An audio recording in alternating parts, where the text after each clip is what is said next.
vengeance, c'est de la justice.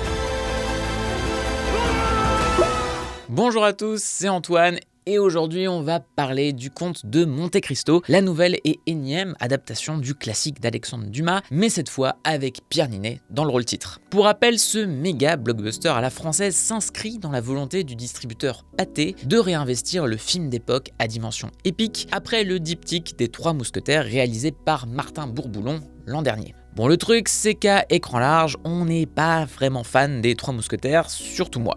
Et contrairement à ce que certaines mauvaises langues un peu trop chauvines ont pu nous reprocher, on n'a aucun problème avec le fait de voir la France investir dans des budgets conséquents pour faire du grand cinéma populaire à l'ancienne. Au contraire même, on attend que ça, histoire que ça nous change de Qu'est-ce qu'on a fait au bon racisme numéro 18. Tu sens pas cette odeur de bouse, je revis. Mais ça ne veut pas dire qu'on est obligé de tout pardonner à ceux qui s'essayent à l'exercice, surtout quand c'est pensé avec opportunisme et confié à des gens qui n'ont clairement pas les épaules pour ça. Je précise parce que je ne m'attendais pas du tout à ce que le nouveau fandom toxique digne de l'amicale de Zack Snyder vienne des défenseurs des Trois Mousquetaires. Ce qui est à la fois un peu drôle mais aussi un peu pathétique. Hello tout le monde! Puissiez-vous me pardonner cette interruption, mais j'ai à vous parler. Et oui, on prolonge les bonnes vieilles habitudes et je vais vous recommander 2 films à découvrir sur Filmo, la sublime plateforme de VOD dont nous sommes les fidèles partenaires. Vous savez, cette plateforme dont le catalogue ne cesse d'évoluer en vous proposant toujours plus de pépites méconnues, de grands classiques et de blockbusters incontournables? Bah voilà, celle-là. Et bien ce mois-ci, j'ai donc déniché 2 films à vous conseiller dans le catalogue. Je commence avec The Seeding, un film d'horreur qui est une exclusivité Filmo, écrit et réalisé par Barnaby Clay. The Seeding raconte l'histoire d'un malheureux photographe qui va se perdre dans le désert jusqu'à se retrouver coincé au fond d'un gouffre dans lequel vit une mystérieuse jeune femme. Là, une bande d'adolescents légèrement psychopathes va profiter de sa situation pour le torturer et obtenir de lui quelque chose.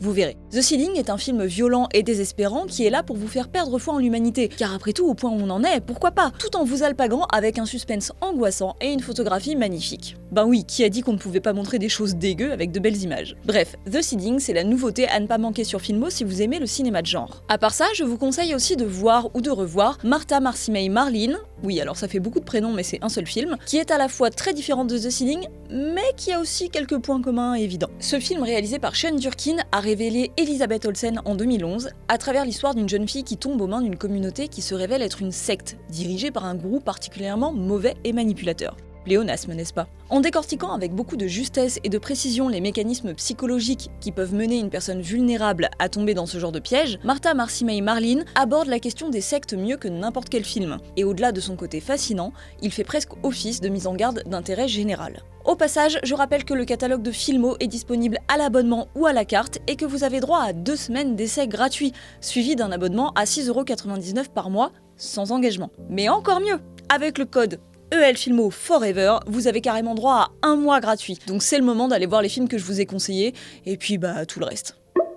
Le problème des Trois Mousquetaires, c'était son incapacité à embrasser le grand spectacle, à commencer dans ses choix d'adaptation beaucoup trop littéraux qui n'arrivaient jamais à sortir du côté feuilletonnant de l'écriture de Dumas. Et puis surtout, il y avait les grosses limites techniques du film. Petit 1, sa photographie absolument immonde. Et petit 2, sa seule velléité stylistique de bon gros débile, faire des plans séquences à chaque scène de combat parce que tout le monde le fait à Hollywood. Je le dis, il devrait y avoir un permis pour utiliser le plan séquence parce qu'il n'y a rien de plus feignasse et de faussement inspiré dans le cinéma contemporain dès que tu veux impressionner la galerie. Bon, je digresse, mais pour en revenir au sujet du jour, il faut bien comprendre que le Comte de Monte Cristo nous faisait un peu peur. Déjà parce que le box-office des Trois Mousquetaires a été enthousiasmant, mais sans plus, et pour ça je vous renvoie à ma vidéo sur le sujet. Sauf que Pathé et la boîte de production Chapter 2 ont mis pas mal d'oseille dans ces adaptations d'Alexandre Dumas. Et ils sont même allés chercher de nouveaux types de financement, notamment via le fonds privé de Logical Pictures. Et étant donné que le Comte de Monte Cristo a quand même coûté la bagatelle de 43 millions d'euros, le film peut pas tellement se permettre de se planter. Ce qui explique peut-être pourquoi le film a décalé sa date de sortie, qui était à l'origine à décembre 2024, pour juin 2024, histoire de profiter de la fête du cinéma. Et puis cette sortie a pu permettre au film d'être présenté en grande pompe au Festival de Cannes hors compétition, et c'est d'ailleurs là qu'on l'a découvert. Ce qui veut quand même dire que Pathé avait une certaine confiance dans le projet, parce que le buzz cannois peut vite avoir un impact négatif si le résultat final est dégueulasse. Et franchement,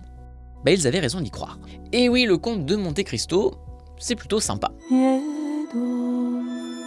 C'est pas le film du siècle, entendons-nous bien, mais c'est exactement le divertissement solide, dépaysant et engageant qu'on attendait de la part de ce revival du film de Cap et d'Épée. Ce qui pose déjà une question simple, qu'est-ce qui s'est passé entre les Trois Mousquetaires et ce film-là, puisque l'équipe créative est globalement la même? Alors si j'étais un peu méchant, et bon je vais l'être, je dirais que la réussite du Comte de Monte Cristo prouve surtout l'incompétence de Martin Bourboulon au poste de metteur en scène. Cette fois, les producteurs et scénaristes des Trois Mousquetaires, Alexandre de la Patellière et Mathieu Delaporte, que vous connaissez surtout pour le prénom, passent également à la réalisation. Et mine de rien, ça fait toute la différence. Après, pour nuancer tout ça, il convient quand même de dire que les Trois Mousquetaires a inévitablement essuyé les plâtres. Bourboulon a lui-même admis que l'étalonnage a été revu entre le premier et le deuxième volet, tu m'étonnes d'ailleurs, et c'est clair que pas mal de considérations techniques ont été revues sur le Comte de Monte Cristo. Cette fois, la photographie, plus lumineuse et contrastée, s'accorde au souffle romanesque du livre, surtout dans ces décors de studio qui assument leur artificialité ou leur grandiloquence, ce qui a le mérite d'ailleurs d'être très affirmé dès la scène d'intro.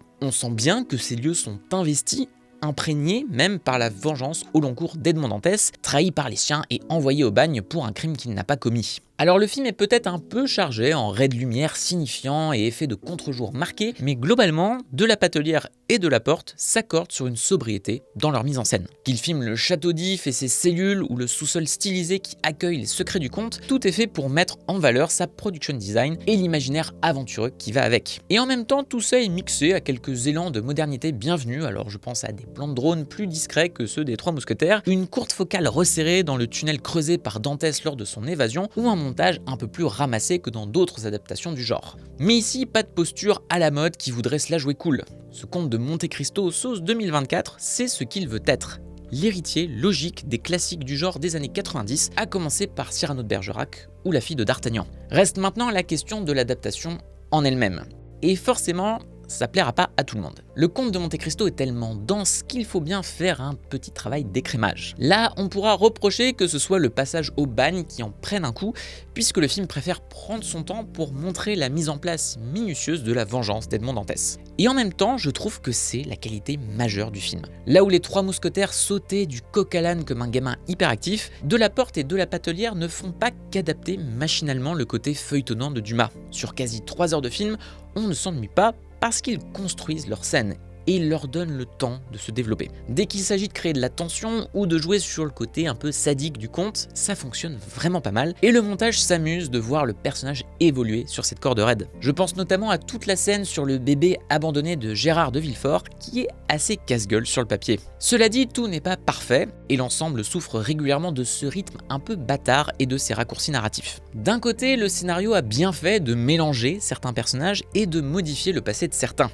Je pense surtout à Édée, incarnée ici par Anna Maria Vartolomei, qui était plus ou moins une esclave du comte dans le bouquin, donc ils ont bien fait de changer ça pour lui donner quelque chose d'un peu plus consistant à jouer. Après, je préfère prévenir, quelques libertés sont prises avec la conclusion du livre, pour le meilleur et pour le pire. Mais je suppose que ça dépend principalement de votre attachement au matériau d'origine et à sa noirceur. Perso, je peux comprendre ce choix, d'autant que le film se montre plutôt pertinent dans sa manière de construire la monstruosité progressive d'Edmond Dantès et sa manière d'être consumé par sa soif de justice qui se révèle quand même être un peu beaucoup de la vengeance discutable. Je dis pas que ça réinvente la roue, mais l'ensemble s'oblige quand même à une certaine zone grise qui fonctionne bien. Ce crescendo ne marche pas toujours, mais il a pour lui un sacré argument, et c'est son casting.